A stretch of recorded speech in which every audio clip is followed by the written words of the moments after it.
This is the Big O Show. This is the Big O Show. Thing that I saw that's kind of made the rounds a little bit is on the Rich Eisen show, Trent Dilfer was on talking a little bit about Tua and talking about his situation. And so I wanted to share the audio with you and video. Of course, those of you that are watching on YouTube, you get to see it also with us. But share this audio with you on Dilfer talking about Tua and the situation that he's in right now. And Dilfer kind of drops an interesting nugget in the process. Now, I'm going to explain to you what's going on and what was being said in all of this. On the Rich Eisen show, you were one of the first to come on this show and talk about Tua. You saw him in the Elite 11 year. You talked about how you saw him make the throw in an Elite 11 play that he made in the national championship game when he allegedly had Miami at hello. And now he's Miami's guy. And they were kicking the tires reportedly on Deshaun Watson before the season. He's now hurt. You saw what Brissett did against Vegas, and you're already hearing again that Tua's done in Miami. Or people in Miami say that. I hear it as well, that he's just a guy in the NFL. That's what he's proven to be. I give you the floor on where you think Tua stands now a year plus into his career in Miami on IR. Well, I'm an apologist for Tua, but I just don't know who's saying this, because people I'm talking to rave about how he handled the offseason, raved about his training camp, played well early before he got hurt. He is hurt. I mean, he has bad ribs. He took an absolute slobber shot on his ribs. I think you can let the guy play a little bit. I'm not going to write out Zach Wilson after this year. He's going to play crap the whole year. I mean, it's not going to get much better.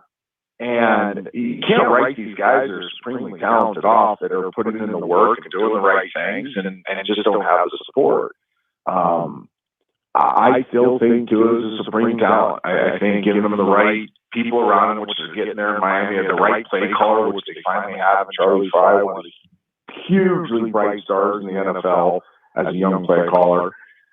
You start giving him these tools, and he's going to be wildly successful.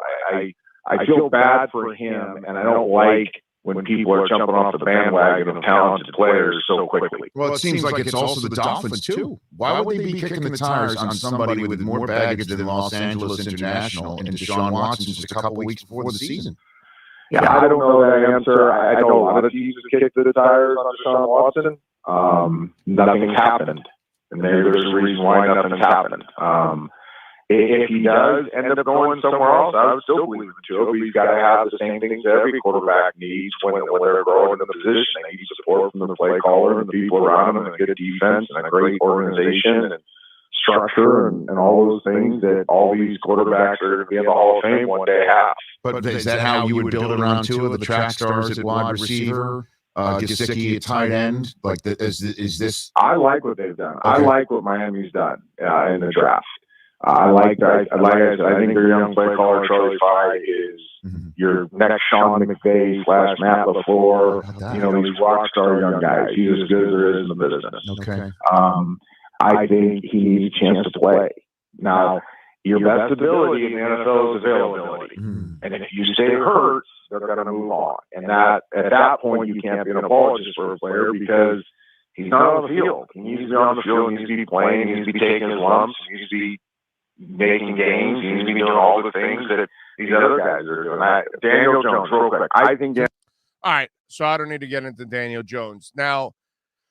First of all, listen, I'm with him. I'm with him all the way on giving up on Tua is ridiculous. You got to build around him, which is what they're doing. They obviously have failed in building a line that can protect him.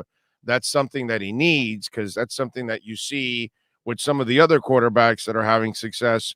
Usually they have a good amount of time to actually make a play, and that's the one thing that I think he does need. Now, where Trent Dilfer got it wrong is Charlie Frye is not the play caller.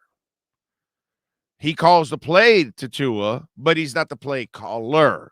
And I know that that's going to cause some kind of controversy, and I'm sure now Flo has to be asked about this, and Flo will have to clear things up. It's still the Godsey and Studsville are the coordinators, and Godsey obviously making the call to Charlie Fry. Charlie Fry is relaying the call now, where Trent Dilfer might have let the cat out of the bag. This is the nugget out of all of this, is that this is Flo developing a play caller at the NFL level. So Trent Dilfer, who obviously knows Charlie Fry, and it looks like Flo likes Charlie Fry, but because Charlie Fry has not done this yet, this is kind of the training wheels on there. And, if you're Godsey and Studsville, you may not want to hear this. You know what I'm saying? Because that may be a precursor to what they're working on down the line. At the moment, Trent Dilfer has it wrong. It's those those guys have the titles of offensive coordinator. So they're not going to give the guys the title of offensive coordinator and then have somebody else making the calls. That doesn't make any sense whatsoever, and that would be pretty insulting. You know what I'm saying? So that's where Dilfer, I think, got it mixed up, and where he probably is saying play caller as in telling Tua the plays, which, again, I told you a while back that I love this combination because instead of having the two guys connecting to Tua, the two guys tell a former quarterback, and the quarterback is talking to the quarterback, which I think makes all the sense in the world. And these aren't the issues. Okay? These aren't any of the problems or anything like that. Their problem is their offensive line. You fix the offensive line, and then everything works. And Tua will have time, and Tua will be able to make plays, and they'll be able to run the ball, and people won't be questioning nearly as much. Like,